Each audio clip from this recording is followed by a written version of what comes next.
Alan from Sharestates. How are you guys? Thank you for having me.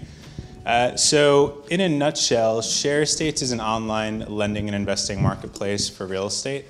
We essentially are connecting different investors with real estate sponsors, which can be rehabbers, developers, really any sort of real estate professional who's doing a quality project. I'm going to jump in with a little background on myself and the founders of the company and how we got to where we are today. But before I do that, out of curiosity, has anybody here invested in any of the real estate platforms yet? Yes? Yes? Okay, great. So my partners got started in the title insurance world about 15 years ago. We all grew up on the other side of the tracks, and we were all of the mindset of, work really hard today, retire early. But passive income investing wasn't something that was really a possibility for us early on. We kind of had to pull ourselves up from the grassroots and build a product for ourselves. So they started their company about 15 years ago, went in to grow the company into a 33-state operation now. And I don't know if everybody's familiar with how title insurance works, but anytime you have a real estate transaction, you're going to have title insurance involved. Whether it's a repurchase or a refinance, title insurance is an essential part of that transaction. And from a business development standpoint, my partners got to a space where they had clients that recently sold an asset and had some capital they needed to place, or they had another client who was doing a development deal or a renovation fix and flip deal and they needed access to capital. So from a loyalty perspective and from growing that business, they already kind of gone into this syndication model. They were collecting their clients without really monetizing it. I came on board with them about 3 years ago. My background's actually in legal, and when I joined up with them, I came on as a national title producer and a business development employee. We basically just meant that I went out, I took a bunch of licensing exams, I'm really good at those, and got licensed in 28 states, helped expand the company to where it is now in 33 different states. And once we got that out of the way, we were kind of looking at different ways of growing the organization as a whole, and that's when crowdfunding kind of came in. It was something that my partners were already doing on a macro scale. They weren't really monetizing it, so it was kind of the path of least resistance for growing the organization. So I kind of jumped in on the legal end, had some conversations with the Securities and Exchange Commission and New York Attorney General's office. From there, went on to develop the software, and that led to our launch in July of 2014. So since we launched, we started with a single project actually at that time. We tried to collect as much user feedback and experience as much as possible. And that led to the launch of our 2.0 platform, which just went live about a month and a half ago.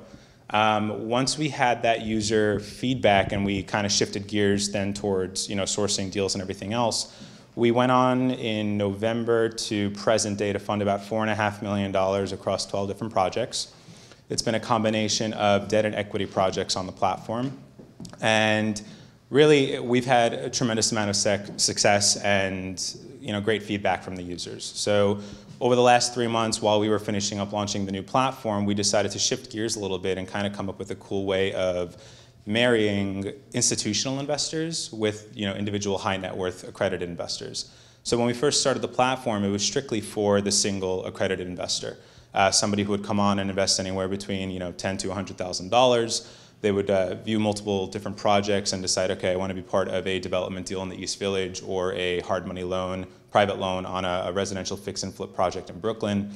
And we realized along the way that one of the key needs of ours for success was to have an institutional investor alongside those guys. So it kind of de-risked the situation for them. It gave them some peace of mind to know that a larger billion-dollar company had already vetted our platform, our projects, and they're investing side by side with them. So it's been a long stretch. We've worked very hard on this, but we're finally at a point where we're actually hoping to put out a press release this week. So if you guys keep your eyes open, you'll see it. But we're at a point now where we are marrying the institutional investor with the individual high net worth guys, and we're getting ready to do a full blast. We're looking at hopefully doing somewhere close to $50 million in origination over the next 12 months. And yeah, I mean, that's the specifics of it. I mean, basically, it's similar to most online investment platforms that you see now, except that we're collateralizing our investments with real estate as opposed to business loans or consumer debt. So I'll open it up to questions rather than go into a bunch of details. Hey, so question on the projected notional, right? So on that 50 million that you're projecting, what would be your revenue on that? So our business model is actually dependent on whether we're looking at a debt or an equity project. On the debt projects, we're similar to private lenders. We have an annual interest rate attached to our loans plus an origination fee. We typically collect the origination fee, which can be anywhere from 1% to 4% to the borrower, and then our annual yield really depends on our underwriting system. We have a 32-point based underwriting system that looks at everything from the LTV on a property all the way down to the sponsor's experience in the market, the development phase of the project, and in the type of real estate that they're actually dealing with. So once we put it through that independent underwriting system, it basically gives us a grade for the project and then a corresponding interest rate. We also take basically a servicing fee off of that interest rate. So as an example, if we have a private loan that goes out at 12% annualized interest with 2 points, we collect up to a 2% servicing fee on the 12% annualized interest, as well as the 2 origination points. And we do all of the servicing and managing of the project, which includes collections if a default ever does occur. That's the debt stuff. And then on the equity side, it's very similar, but we have a bracketed flat fee. That's basically a due diligence and posting fee. On average, it works out to about 3 to 4% of the capital that we're raising. So you could figure on any given model, we're making about 4%. Hi. So on your structure, what happens in the case of a default? Are you the collateral manager, or are you repackaging it inside of an SPV and letting the borrower or the lenders deal with it?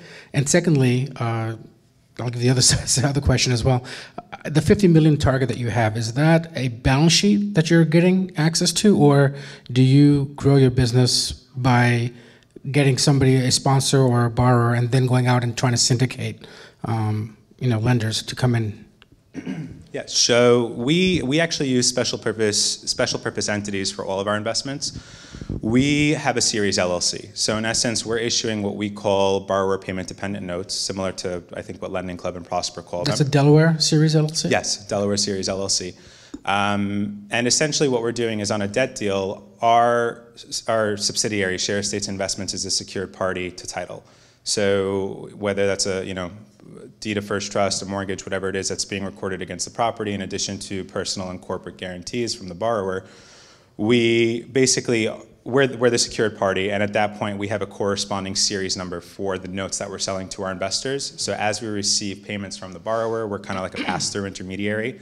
We collect those payments, we deduct our servicing fee, and then distribute the proportionate shares to the investors. To go to your second question, the 50 million in origination is a product of what my partners have built in the title insurance industry. So in any given month, they're processing about 300 files, about 150 of those files are closing, and it varies, but about 50 to 75 of those files on a monthly basis are real estate developers, speculators who are doing fix and flip projects and smaller to mid-sized development deals. They're guys who have been longstanding clients of our title insurance company, so they know the level of service we provide, and it's just a matter of flipping that switch, and now in addition to providing the title insurance services, to being their financing partners as well. Right. And on the Delaware Series LLC, that hasn't been tested yet in terms of ring fencing. There's been no litigation. Right. So are you confident that you're going to be able to ring fence and not have cross default issues? So it's one of those things where if you read our PPM on each of these deals, it's a risk that's disclosed. I shouldn't say most states, but many states have already gone to say that it's going to be enforceable. There hasn't been any litigation on the matter, so until that happens, I can't give you a definitive answer. But my feeling is that it will be upheld. If there was going to be an instance where it wasn't going to be upheld, I feel like it's still very new. I mean, it should have come to light by now, but it's one of those risks that this is a very young industry overall. And the Series LLC structure is very young as well, so it's going to be something that's going to develop over time. But yeah. Alan, thank you very much. My pleasure. Thank you, everybody.